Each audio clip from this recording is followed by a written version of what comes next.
Students, हम कर रहे हैं आपकी केमिस्ट्री का 12th केमिस्ट्री का 6 चैप्टर। तो बच्चे हमने यहाँ तक कर लिया था। तो बच्चे आपका आगे है silica impurity react with CaO to form calcium silicate which form the slag it float over molten iron prevents oxidation of iron. तो बच्चे ये CO का रिएक्शन है, कैल्शियम सिलिकेट्स फॉर्म हो रहा है, स्लैग फॉर्म हो रहा है आपके पास। तो नेक्स्ट इज इंपॉर्टेंट बच्चे, फर्स्ट देखो टाइप्स ऑफ आयरन। तो अभी हम एक्सट्रैक्शंस मतलब टाइप्स ऑफ आयरन के बारे में पढ़ेंगे। तो ये देखो क्या होती है, तो क्या होती है बच्चे, the iron pig iron first of all. तो पिग आयरन क्या होती है, the iron obtained from blast furnace. तो आयरन ब्लास्ट फर्नेस से मिलती है तो उसको पिग आयरन बोलते हैं, ठीक है। It is a pure form of iron contains 4% of carbon and small amount of SPS and Mn। तो बच्चे क्या होता है, तो 4% ऑफ इसमें प्योर कार्बन्स होते हैं और स्मॉल अमाउंट होता है सल्फाइड फॉस्फेट्स, ठीक है, इनका होता है। It can be casted into variety of shape. तो इसको आप बहुत सारी वैरायटी ऑफ शेप्स में डिफाइन कर सकते हो, डिवाइड कर सकते हो। Next is cast iron. तो कास्ट आयरन क्या होती है, it is made by melting pig iron. तो ये मेल्टिंग पिग आयरन से बनती है, ये वाली कार्बन से आयरन से ही बनती है। With scrap iron and Coke using hot air blast.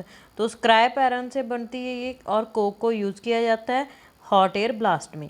तो इसमें 3% ऑफ कार्बन का कंटेंट होता है, ये हार्ड होती है और ब्रिटल होती है। Next is wrought carbon iron. तो ये वाली जो होती है कमर्शियल आयरन बोलते हैं इसको। Next is it is also called the malleable iron. तो इसको आप तोड़ मोड़ सकते हो, मेलेबल आयरन बोलते हैं। It's prepared by oxidative refining of pig iron. तो ऑक्सीडेटिव रिफाइनिंग होती है ये पिग आयरन की, ठीक है। तो इसको फर्नेस में किया जाता है, रिवर्बरेटरी फर्नेस में किया जाता है, lined with hematite which oxidise carbon to carbon monoxide.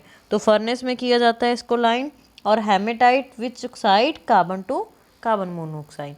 तो नेक्स्ट देखो ये बच्चे इसका रिएक्शन दिया गया है। तो देखो क्या हो रहा है आपका, फर्स्ट ऑफ ऑल Fe का रिएक्शन हो रहा है बच्चे। ये देखो आपका किसके साथ रिएक्शन हो रहा है, Fe का रिएक्शन हो रहा है। तो ये देखो Fe2O3 3 कार्बन के साथ रिएक्शन हुआ और Fe आपका 2Fe रह गया आपके पास और CO2 रिमूव हो गया, 3CO बोल सकते हो, ठीक है। तो ये आपके पास रिमूव हो गया, ये देखो इस रिएक्शन में। तो substance which react with impurity to form slag is called flux। तो सब्सटेंस है जो impurity के साथ react करता है तो स्लैग फॉर्म होता है, स्लैग इज कॉल्ड फ्लक्स। जो स्लैग फॉर्म होता है तो फ्लक्स बोलते हैं। तो लाइमस्टोन इज फ्लक्स। तो लाइमस्टोन क्या है हमारा, फ्लक्स। तो अभी इसमें रिएक्शन देखो, आपने एस का रिएक्शन करवाया O2 के साथ, SO2 फॉर्म हो गया, सल्फर फॉर्म हो गया आपके पास। देखो 4P का कराया 5O2 के साथ, 2P2O5 फॉर्म हो गया। SI का करवाया, ऐसे आप ये वाले रिएक्शन करवाओगे और आपके पास स्लैग फॉर्म हो जाएगा। जैसे देखो CO का मतलब इसके साथ कराया, ठीक है। तो ये P2 का, ये देखो इसके साथ CA3PO4 का स्लैग फॉर्म हो गया, ठीक है। तो ये देखो metal is removed and freed from slag by passing through roller. तो मेटल्स को रिमूव किया जाता है, ठीक है, स्लैग को, तो उसको रोलर में पास करा के रिमूव किया जाता है। तो बच्चे नेक्स्ट देखो आपका इलेक्ट्रोलिटिक रिडक्शन। तो इलेक्ट्रोलिटिक जो रिडक्शंस होती है, तो इलेक्ट्रोमीन क्या होता है आपका बच्चे, आपको पता है इलेक्ट्रिसिटी से रिलेटेड होगा, मतलब कुछ आयंस वगैरह होंगे, कैथोड नोड होगा, ठीक है, आप प्रीवियस क्लासेस से पढ़ते आ रहे हो। तो इस प्रोसेस को क्या बोलते हैं, हॉल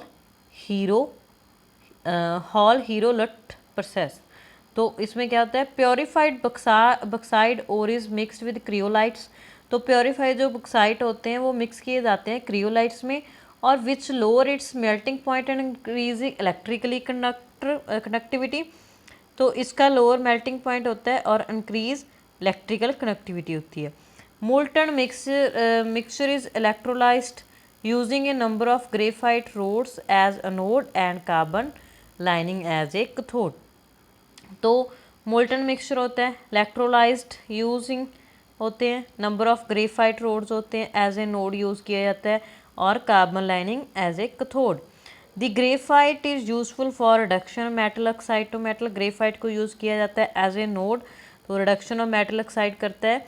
तो देखो रिएक्शन हो रही है बच्चे यहाँ पे, ये देखो 2Al2O3 की 3 कार्बन के साथ रिएक्शन हुई, 4Al फॉर्म हुआ, कार्बन ऑक्साइड डाइऑक्साइड रिमूव हुई।